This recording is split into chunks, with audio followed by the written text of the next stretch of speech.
3 days, 500 miles, one champion of risk mitigation. This week, I am leaving the relative tranquility of the West Country and heading east. Braving the chaos of the M25 into North London, heading deep into Kent to hunt for hazards among the cobblestones of Canterbury, and skirting the coast to Brighton for a bit of sea air. All before heading back home. In this series, Scenario takes to the skies. I reveal secrets about the contents of a risk surveyor's car, and I question my own sanity to a 2000s cartoon theme song. Welcome to On the Road.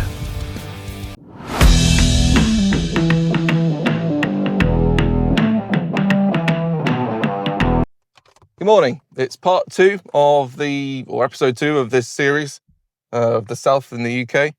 I have just got in the car. I had a really good night's sleep in a hotel last night, and we were about 8 minutes away from where we need to be. We need to be there in about 15 minutes. So we're on track. Excuse me. But I thought, whilst we're on the way, and we're only sort of 10 minutes away, it'd be a good chance just to talk about and make me talk about this only in a few minutes rather than in what I could probably do in half an hour or longer if you had the time. And just talk about what the common misconceptions of a risk surveyor are. And I think, or the most common misconception, I think, is the question. And it's quite an easy answer, actually, which is that, so people think, well, they're the catch them out, which isn't the case. The way to look at it is basically, essentially, a free service where I'm coming out, or a surveyor's coming out to make sure that you're doing everything you need to do within the policy to, for want of a better word, comply with that policy, especially if there's particular terms in it. But also is a really good opportunity to just, present to the insurers in another way other than what's on the proposal sent by a broker about what it is you do and how you do it and the processes in place and how and the precautions you take to minimize the risk of a insured event occurring, or any event. Doesn't have to be an insured one. The way I always explain it when I turn up on site is like this. I'm not there to give you grief. It's not a health and safety audit. I'm not there to open every door and every drawer. I am there to get a general overview of that business as a risk to the insurers, right? So my job isn't to enforce the law. It's just to ensure policy compliance. But the way to look at it is rather than an incident occurring and then having to make a claim, and then at that stage finding out that you're not doing something that was required by the policy. A really good example is sometimes there'll be sort of an obligation or a condition or something that says you must carry out an EICR, an electrical installation condition report, so a full electrical inspection of the fixed wiring and installations every 3 years. But you may have a report from an electrician that recommends you do it every 5 years.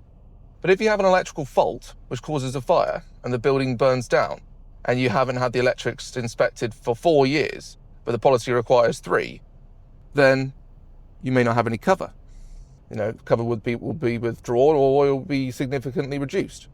So if I was to come out and say you need to do it every 3 years, at that stage you can then alter your approach slightly and get it redone sooner, or it gives you the opportunity to then try and negotiate with that underwriter, insurer, whoever you're with, to see if there's another feasible workaround. But that's a good example of something that could happen. But another one is, sort of storage of combustible materials in the open. That's always a common condition as well. It usually requires a 10-meter separation outside business hours. So at the end of the day, when you're closed down, you want to make sure there's a clearance of 10 meters from all the buildings of anything combustible. Now, not every site has 10 meters. If you think we survey some stuff in the centre of London or any major city, to be honest with you, or town, you don't have 10 meters of space. So at that point, it's the opportunity to say, okay, well, what can you do instead of this that would mitigate a potential loss?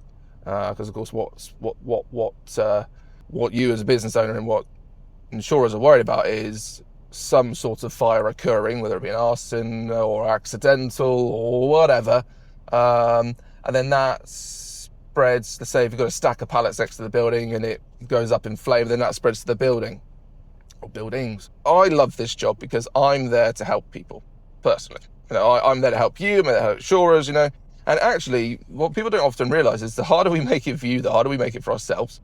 We don't turn up wanting to find a dozen areas of risk improvement, because that actually means more work for us, because everything we find we have to document and record. If everything's good, it's a much quicker report.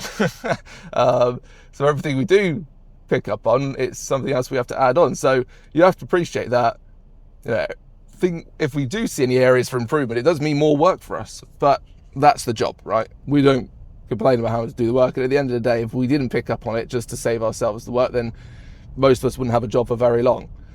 So that's it. That's what I'm trying to convey is, like I said at the start, we're not there to catch you out. We're there to help. Yes, we're helping you. Yes, we're helping insurers. Yes, we report back to whoever sent the instruction regarding how you are as a risk.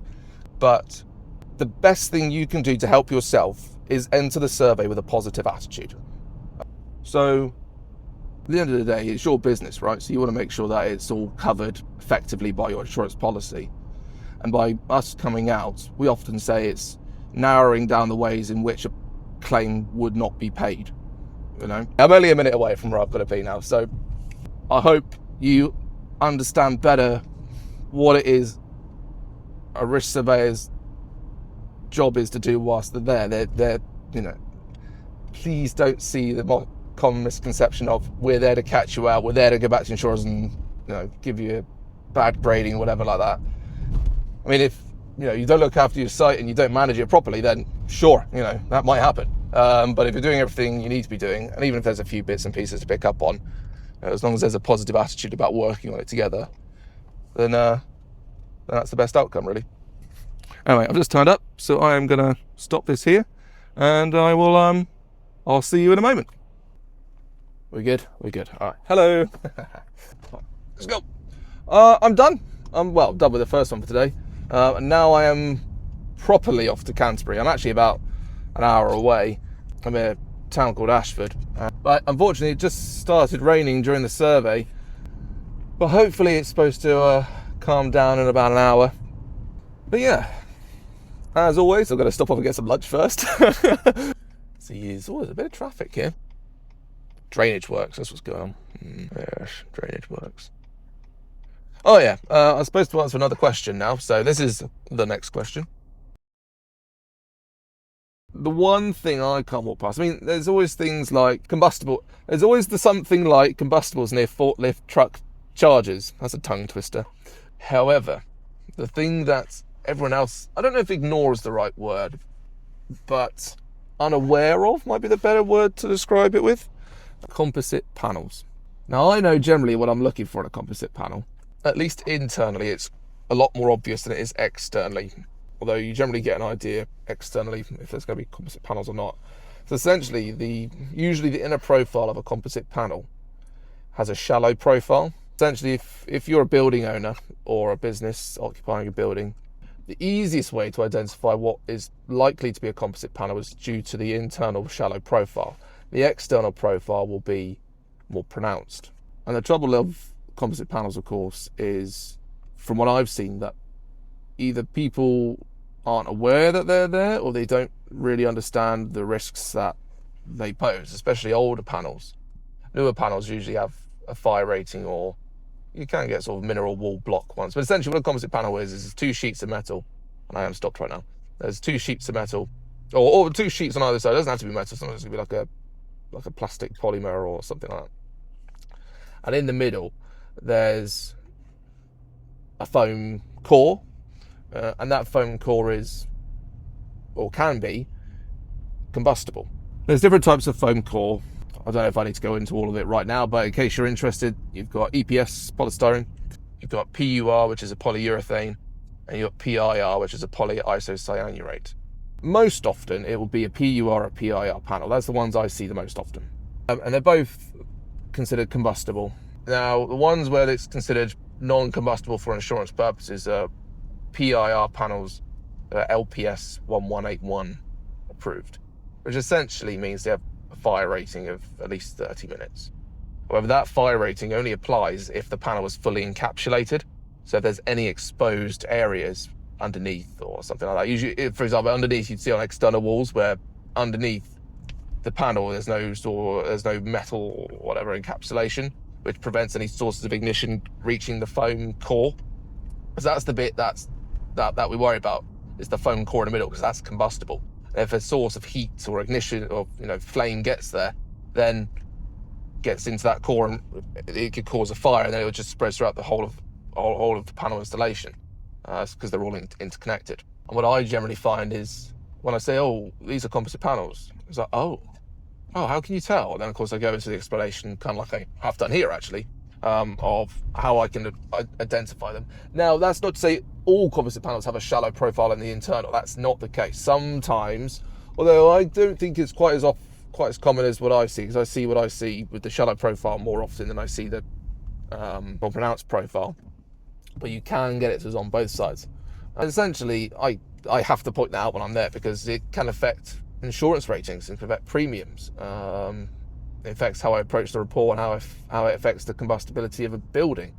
So it is definitely something I can't just walk past. It, in fact, it's almost part of the job at this point to identify if there's any panels there. It's fallen to be part of the standard questioning for risk surveying. The main thing is maintenance going forward. Once you know that they're there, checking for any exposed areas, that just to stop anything from getting up and into it. So it's all about maintenance going forward and keeping sources of heat away from it, not carrying out any repairs to the panels which involve heat. But most important, it's just about educating the person I'm with, the business owner or the director or the site manager, health and safety officer or whatever, or whoever, that they're present and what they need to do managing it going forward. But those are the bits, generally speaking, I can't ignore. If you'd like to work with us, please email us at hello@scenario.partners. If you're interested in us coming out and looking at your business and explaining to the world what it is you do and how you do it and how you manage the risks, please email us at media@scenario.partners. If you just want to collab on something, use that same email address and reach out to us. And it will probably be myself or our chief editor, Camilla. I will catch you guys in a little while. Hello again. We're done for the day with the surveys. Second one went well. I've been there before. It was a re-survey. But they're always really good guys. They know what they're doing. They're so on it. But now, I'm off into Canterbury. Decided we'd go pay the city a visit. Go look at some history. Some cathedrals and cobblestones and all that historical stuff.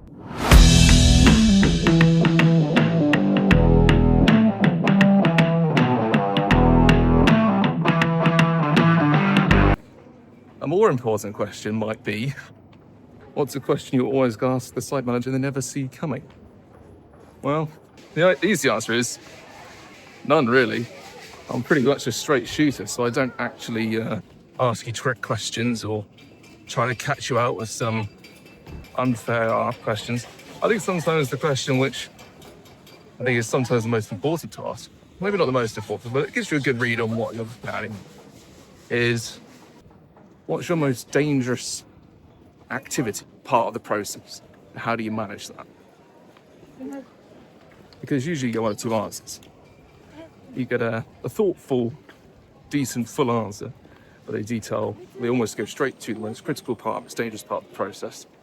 And then they explain that to you and they explain the controls around it and how they manage that. Or you'll get the kind of look of, I don't know. And I can tell you a lot about how much management know about their own operations. So for me, rather than just turning up and ticking boxes, I'm kind of checking the safety culture. There's not a trick question or a question designed to catch you out. It's just a question designed to see if you know what your processes are and how they work, and to understand if the management of those is good and adequate, and that filters down to the team. Because if you don't know what the most dangerous part of your operation is, how am I going to know that? How are your staff going to know that? And how can you be sure you're effectively managing against an incident occurring from that hazard. At a restaurant, their most hazardous operation might be deep fat frying, for example. The question is, well, how do you manage that? The risk of a deep fat fry oil fire. Well, you might have thermostatic cut-offs, you have maybe a suppression system. If there was to be a fire, prevention is always better than reaction, but preventative measures and reactive measures are both as equally as important. At the same time, you want to be able to control it if it does happen. So that's kind of where I sit. I don't know if it's one they least expect, but it's not sort of a standard. It's not on the standard list of questions that you kind of usually go through. But it's on my standard list of questions I go through, especially when it's a new risk or something perhaps you haven't quite seen before, or kind of slightly out of the ordinary. Sometimes, we're not experts in everything. We see all sorts and get all kinds of different businesses. Just looking down the high street here, there's a restaurant, there's shops, there's hairdressers. This is just a high street. We've got it, woodworkers and metal workers and renewable energy sites and waste sites and sawmills, metal workers, plastics, manufacturers, food production, farms. You think about all the different kinds of risks we see, we're bound to come across stuff we don't actually know a whole lot about.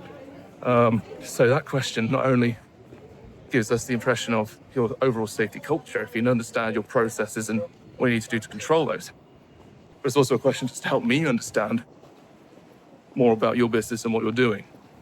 So, no, I don't ask trick questions, and no surveyor should do. If a surveyor does ask you a bit of a trick question, try to catch you out, it's not really good practice, and it's not ideal. There's only one last question, I think, for the day. But it's such a nice spot. It's so sunny and lovely. Excuse the hat, but it's can't have the sun beating down on my balding head. I think the last thing on here is what's changed the most since you started or something. Since I've started, well, if you'd looked at my desk 3 or 4 years ago when I started, you would have seen a mound of paperwork. We were working off of 40-page reports, if not longer sometimes, which took ages to write, sometimes half a day, sometimes a whole day. But today, the traditional clipboard approach is dead, if not dying. The biggest shift has been, I suppose, the explosion of digital reporting. And I know Microsoft Word and computers and things like that have been around for ages, but moving from the traditional Word format template to something that can be filled in during a survey whilst you're on site. So you've got the digital reporting, handheld tablets, mobile phones, drones, thermal imaging cameras that you can take around with you, even body cameras actually. And I think what a lot of the industry is trying to do is move away from these big bloated style format of reports to make something more concise, and also to be able to produce that instant streamlined digital data rather than waiting 10 days, 2 or 3 weeks or a month for a report. It's with you within sort of 1 or 2 days, or maybe even as soon as you finish the survey. We at Scenario moving to a position where you maybe have to write up 10-20% of the survey report most after a survey's done. The idea is you don't spend more than 30 minutes. And that's the goal we're heading towards, trying to be able to either complete the survey on site or within 30 minutes off after the site, either in the car or when you get back home, your report's written up and it's sent. And so really tech has accelerated the entire process. And honestly, it's a good thing. It's the best thing that could have happened. It means surveyors spend less time at home behind a desk writing reports and out doing the thing they enjoy the most, which is being on site, talking to people, engaging, because that is the best part of the job. Risk surveyors don't become risk surveyors for the reports writing side of it. Maybe that's not true for everybody, but that's the general consensus, is that we like to be out working with people and speaking to people, meeting people and getting in behind the scenes and trying to understand processes and how things work. I think to be a risk surveyor, you've got to be somewhat inquisitive by nature, and curious and always willing to learn new things. So yeah, this is a good thing because it means you're not chained to a desk 24/7. You've actually got a bit more time to be able to spend out and about. Whereas before you might only spend 2 or 3 days out on surveys. Now you can maybe spend 3 or 4 days out on surveys. Or with clients. It may not be surveys. It's not risk isn't just about surveys, it's consultancy work and spending sort of half a day or a day with clients, working with them to improve their risk management practices overall. So having more time to be able to do that, it's phenomenal. And also it adds value. Scenario, we fly drones. I've spoken a bit about flying drones this week. And I've done 2 drone surveys with the surveys I've done so far today, and hopefully I'll do another 2 tomorrow. And I would have done a 3rd today if it hadn't been raining for that 1 hour of the day that it decided to rain. And by using drones, you get a good view of the roof without having to get onto the roof. So you're reducing the risk to surveyors. Not that there was ever any expectation to get on a roof anyway, but you can still inspect a roof, solar panels, and get a good layout of the site as it is on the day, rather than relying on Google Earth images, which might be out of date. And I think as time goes on, more and more tech becomes available and better for the commercial market. Thermal imaging cameras, boroscopes. There's so much you could do with the tech you have.